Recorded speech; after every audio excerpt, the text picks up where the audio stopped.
السلام علیکم ورحمۃ اللہ تعالی وبرکاتہ۔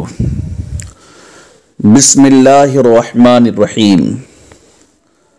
باب قضاء الفوائت، فوت شدہ نمازوں کی قضا کا بیان۔ مصنف نے قضاء المتروکات کی جگہ قضاء الفوائت فرمایا ہے، اس لیے کہ مومن کی شان سے یہ بات بعید ہے کہ وہ جان بوجھ کر نماز چھوڑے۔ البتہ سستی اور کاہلی، نیند، بھول وغیرہ کی وجہ سے اس سے نماز فوت ہو جاتی ہے۔ تو یہ باب قضا نمازوں کی ادا کے بیان میں ہے۔ الترتیب بین الفائتۃ والوقتیۃ وبین الفوائت مستحق۔ اس عبارت کو سمجھنے سے پہلے صاحب ترتیب کی تعریف سنیں۔ صاحب ترتیب وہ انسان ہیں کہ جب سے اس پر نماز فرض ہوئی ہے اس کے بعد سے اس وقت تک کوئی نماز قضا نہ ہوئی ہو، یا اگر قضا ہوئی ہو تو زیادہ سے زیادہ 5 نمازیں قضا ہوئی ہوں۔ اب اس کے بعد یہ بات سمجھ لیں کہ جس طرح ادا نمازوں میں ترتیب ہوتی ہے اسی طرح صاحب ترتیب کے لیے قضا نمازوں میں بھی ترتیب ہوگی۔ جو نماز پہلے چھوٹی ہے تو اس کی ادا بھی پہلے ہوگی، اور جو نماز اس کے بعد میں قضا ہوئی ہے تو اس کی ادا اس کے بعد میں ہوگی۔ صاحب ترتیب کے لیے یہ بھی ضروری ہے کہ پہلے وہ قضا نمازیں پڑھے اور پھر وقتی، ورنہ وقتی نماز درست نہ ہوگی۔ اس عبارت کے اندر ایک لفظ آیا ہے الترتیب، یہ باب تفعیل کا مصدر ہے جس کے معنی ثابت کرنا، ہر چیز کو مرتبے کے لحاظ سے رکھنا۔ ایک لفظ ہے الفائتہ، چھوٹی ہوئی نماز، اس کی جمع آتی ہے فوائد۔ المستحق، اس کا معنی آتا ہے مطالبہ، جمع مستحقات۔ الترتیب بین الفائتۃ والوقتیۃ وبین الفوائت، فوت شدہ نماز یعنی قضا نماز اور وقتیہ نماز اور چند فوت شدہ نمازوں کے درمیان الترتیب مستحق، ترتیب لازم ہے۔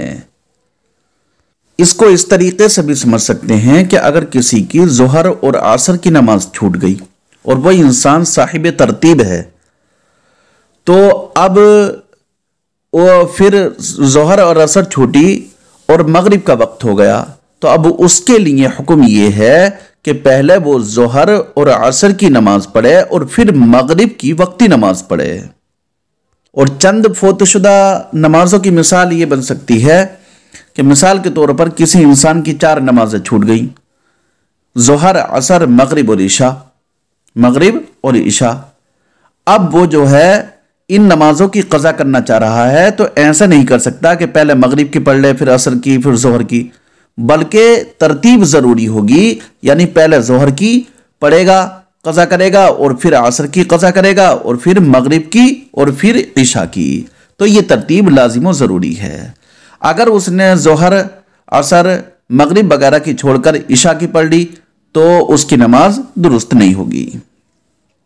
وَيَسْقُطُ بِأَحَدِ ثَلَاثَةِ أَشْيَاءَ ضَيْقُ الْوَقْتِ الْمُسْتَحَبِّ فِي الْأَصَحِّ۔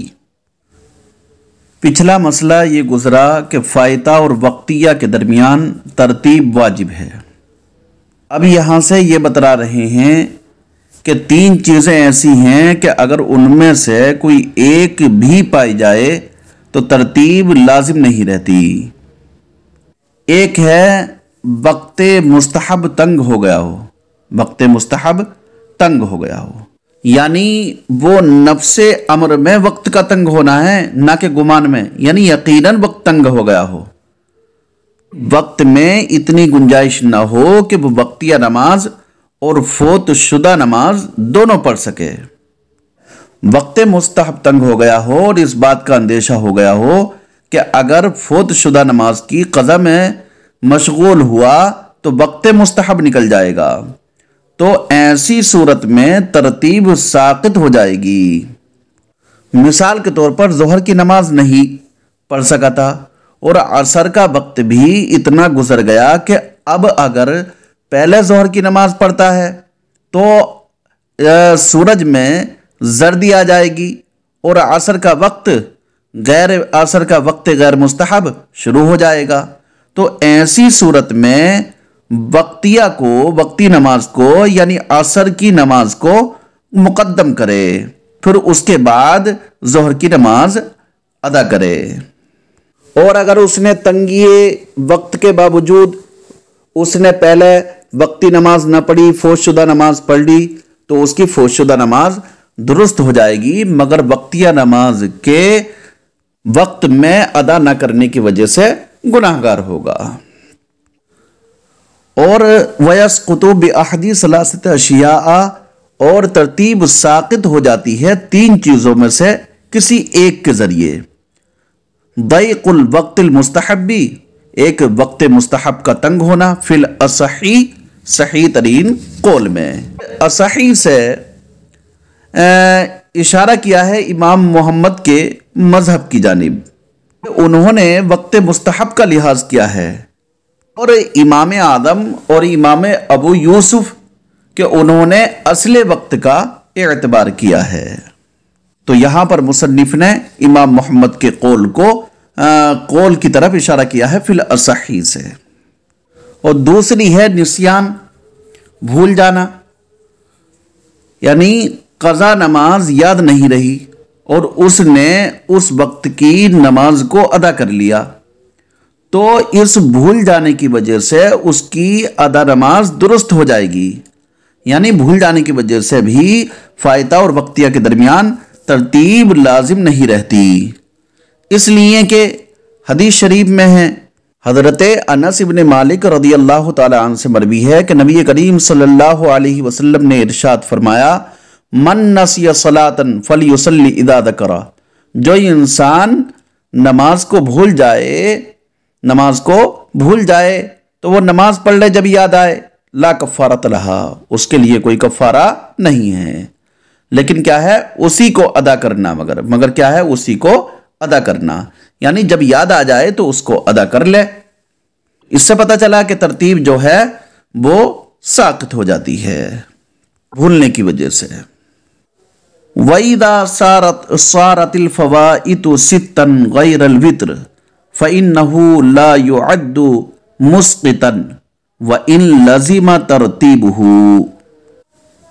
جن چیزوں سے ترتیب ساقط ہو جاتی ہے تو ان میں تیسری چیز ہے فوت شدہ نمازیں، چھوٹی ہوئی نمازیں 6 ہو جائیں، یعنی جب چھٹی نماز کا وقت نکل جائے تو اب یہ فوائد جو ہے یہ فوائد ہوں گی فوائد کثیرہ، یعنی 6 نمازیں چھوٹ گئی تو اب ترتیب ساقط ہو جائے گی، ان میں سے جس کی قضا کرنا چاہے پہلے کر سکتا ہے، ترتیب لازم و ضروری نہیں ہے۔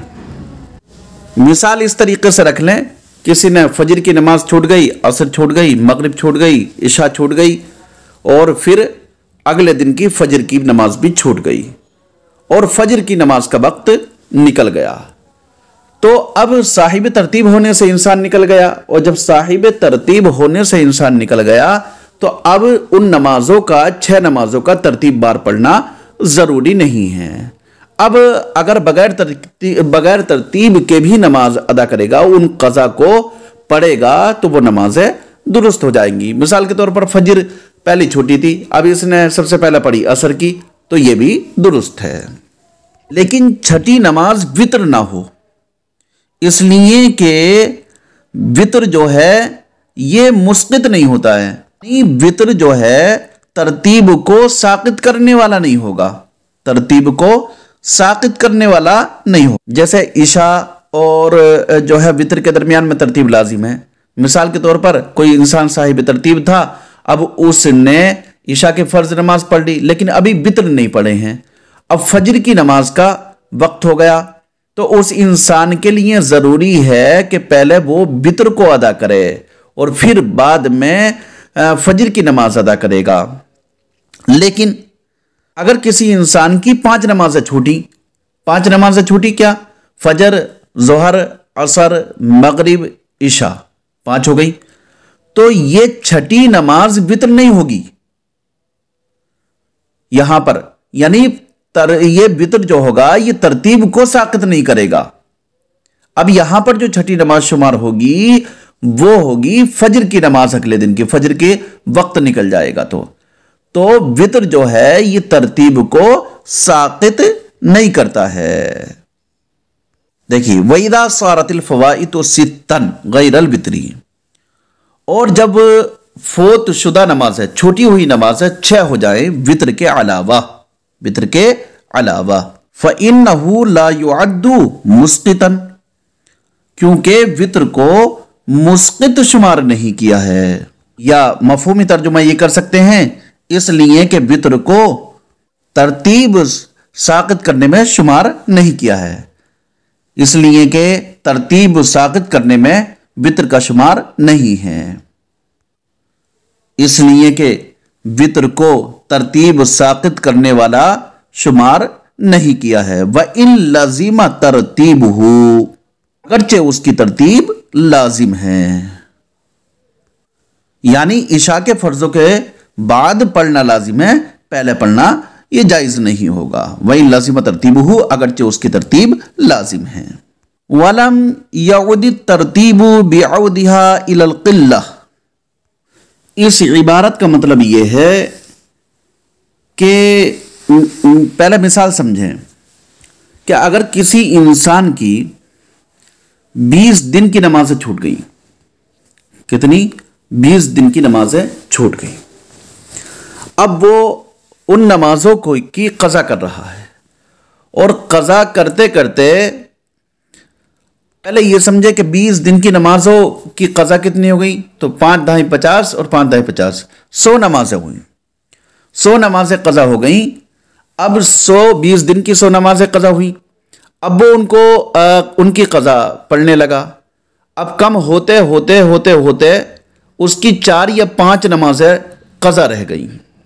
اب جانتے ہیں کہ جس انسان کی 5 نمازیں یا اس سے کم چھوٹی ہوئی ہوں تو وہ صاحب ترتیب ہے، تو یہ انسان نمازوں کی قضا کرتے ہوئے یعنی قلت کی جانب لوٹ آیا کہ 5 نمازوں کی وجہ سے انسان 5 نمازیں چھوٹی ہوئی ہوں، 5 سے زیادہ چھوٹی ہوئی نہ ہوں، تو وہ انسان صاحب ترتیب رہتا ہے، تو یہ انسان بھی صاحب ترتیب ہوگا یا نہیں ہوگا؟